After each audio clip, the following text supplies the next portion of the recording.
Hello everyone, আজকের ভিডিওর শুরুতে আমাদের বাড়ির নতুন সদস্যর মুখ দেখি ভিডিওটা শুরু করলাম। আশা করি যে যেখানেই আছো খুব ভালো আছো আর সুস্থ আছো। আর আজকে যাব আমরা হসপিটালে। যাই হোক, কেন যাচ্ছি, কী কারণে যাচ্ছি সেটা তোমরা পুরো ভিডিওটা দেখলেই বুঝতে পারবে। দেখো, আমি রেডি হয়ে গেছি। প্রথমে ঠিক ছিল না হসপিটালে যাব আর কি, পরে ঠিক হলো। তো আচারগুলো মানে আমগুলো বানাবো বলে 2 দিন রোদে দিয়েছি, আর একদিন রোদে দেওয়া হয়নি। কাল যেহেতু আমি বাড়ি ছিলাম না, আর আজকে যদি আমি না বানাই তাহলে আচারটা পুরোই নষ্ট হয়ে যাবে, মানে আমগুলো। আর এইদিকে দেখো, আমি এত তাড়াহুড়োই ছিলাম, তেলটাও পুরো ঠান্ডা হয়ে পারিনি। আমি এইদিকে ঠান্ডা করতে বসেছিলাম আর কি। আর গরম তেল দিলে তো আচারটা নষ্ট হয়ে যায়। আর যেটা তোমাদের জানাই কেন হসপিটালে যাব, আসলে যাব হলো আমাদের বাড়ি নতুন সদস্য এসছে, তোমরা তো দেখেছো। তো নতুন সদস্য কদিন ধরেই ওর মাকে ছেড়ে আছে, তো ওর মাকে দেখাতে নিয়ে যাব। আর সবার মন ভীষণ খারাপ, মাত্র 14 দিনের বাচ্চা ওর মাকে ছেড়ে রয়েছে। মানে বাড়িতে আসার পর ওর মা হঠাৎ অসুস্থ হয়ে পড়েছিল, আইসিইউতে ছিল। যে এইখান থেকে বের করার পর ওর জ্ঞান ফিরে এসেছিল। আসার পর ওর বাচ্চাকে দেখার জন্য ভীষণ কান্নাকাটি করছিল। তারপরে এই যে নিয়ে গেছিলাম, যদিও আমি ওইখানে ভিডিও করা অ্যালাউ ছিল না, আর আমি লুকিয়ে লুকিয়ে একটুখানি করেছিলাম, তার জন্য তোমাদের সাথে শেয়ার করতে পারছি। কি বলো তো, আর ওর ছেলেকে পেয়ে ও একটু, মানে এটা বলতে পারো আমার মেয়ে, মানে জায়ের মেয়ে, তো ওর ছেলেকে দেখার পর ও একটু শান্ত হয়েছিল। আর ও তো ওর ছেলেকে আসতেই দিতে চাইছিল না, আমরা জোর করে নিয়ে এসেছি বলতে পারো এক প্রকার। আর আমার মনের পরিস্থিতি, কারো বাড়ির মনের পরিস্থিতিই ঠিক ছিল না। আর ভিডিও করব, বেশ কদিন ধরে আমাদের সবার মন খারাপ।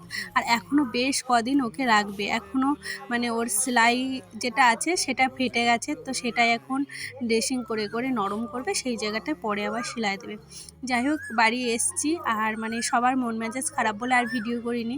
বিকালবেলা কিছু একটা আলু সিদ্ধ ছিল আর কিছু পাউরুটি ছিল, সেটা দিয়েই এখন আমরা একটু ওই স্যান্ডউইচের মতো বানাচ্ছি, বেশ ভালো লাগে খেতে, জানো তো। যাই হোক, আর পুচকুটা তো এখন খায় আর ঘুমায়, ও কিছু বোঝে না, ছোট বলেই হয়তো আমরা রাখতে পারছি। আর একটাই প্রবলেম, মার বুকের দুধ পাচ্ছে না, যেহেতু বারবার খাওয়াতে হচ্ছে। এটা হলো আরও একটা সমস্যা, মানে সবাই আমরা সমস্যার সম্মুখীন হচ্ছি। তবে হ্যাঁ, ওর মাসি ওকে বেশি রাখছে, মানে মাসি ওকে রাখছে, আমরা খুব একটা রাখছি না।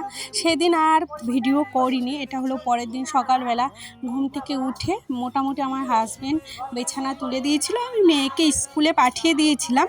তারপরে এই যে বিছানাটা আমি একটু মানে ফিনিশিং টাচ দিতে এসেছি। আমার হাজব্যান্ড যখন কিছু করে সেই কাজটা আমাকে আবার হাত লাগাতে হয়, কারণ হলো একটাই, মেয়ে মানুষ আর ছেলে মানুষের কাজের অনেক পার্থক্য। যদিও 2-1জন ছেলে মানুষ আছে যারা খুব সুন্দর করে কাজ করে, কিন্তু সবাই তো আর পারফেক্ট পারে না।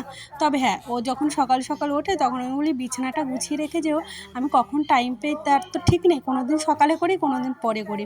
কেউ যদি হুট করে এসে দেখে যে বিছানাটা একদম এলোপাথারি হয়ে রয়েছে, তাহলে দেখবে মনটা ভালো লাগে না, মানে ঘরে বিছানা থাকা একদমই ভালো নয়। আর সকালবেলায় আজকে আমি ঘর দুয়ারটা ভালো করে ক্লিন করে ভেবেছি চান করে নেব।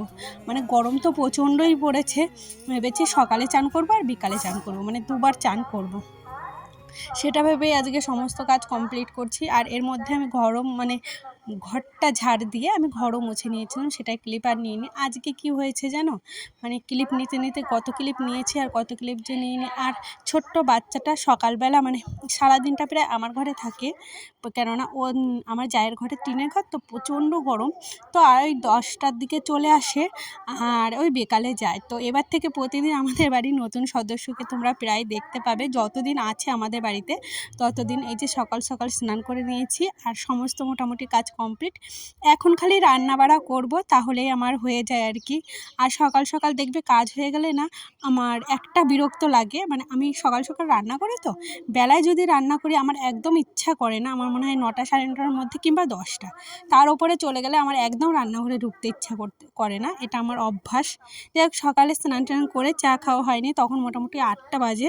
আজকে দেরি করেই আমি চা বসিয়েছিলাম, প্রথমে ভেবেছিলাম চা খাবো না, কিন্তু আমার বর পরে বললো শোনো না একটু চা বানাও, তারপরে বানালাম আর কি। তারপরে যে আজকে সেরকম কিছু রান্না করব না বলে সেরকম কিছু না, মানে আজকে না আমি মানে ক্লিপ নিতেই ভুলে গেছি। আজকে চিংড়ি মাছ রান্না করেছিলাম, আরও কী কী রান্না করেছিলাম, বাট ক্লিপ নেওয়া হয়নি, জানো তো। তো আজকে ডাল আর আমডাল রানবো। যাই হোক, আজকে আমি পরে দেখছি যে আমি রান্নাবাড়ার কোনো ক্লিপ নিইনি, কী ভুল যে করেছি ভগবান জানে। মানে এই কাটাকুটিটুকুই ক্লিপ নিয়েছিলাম, তারপরে আর নিতে ভুলেই গেছি।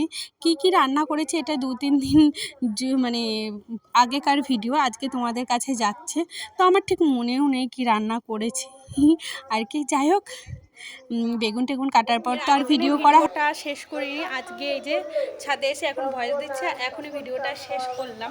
যাই হোক, আজকের মতো টাটা, দেখা হবে আবার একটা নতুন ভিডিওতে। আর ভিডিওটা যদি ভালো লেগে থাকে তাহলে প্লিজ লাইক করে যেও, আর সাবস্ক্রাইব অবশ্যই করে পাশে থেকো। আর কেমন লাগলো ভিডিওটা অবশ্যই জানিও। আর এই দেখো, আমি কেবল সেলাই করতে গিয়েছিলাম, সেলাই থেকে এলাম, এখন মোটামুটি বাজে 1:30।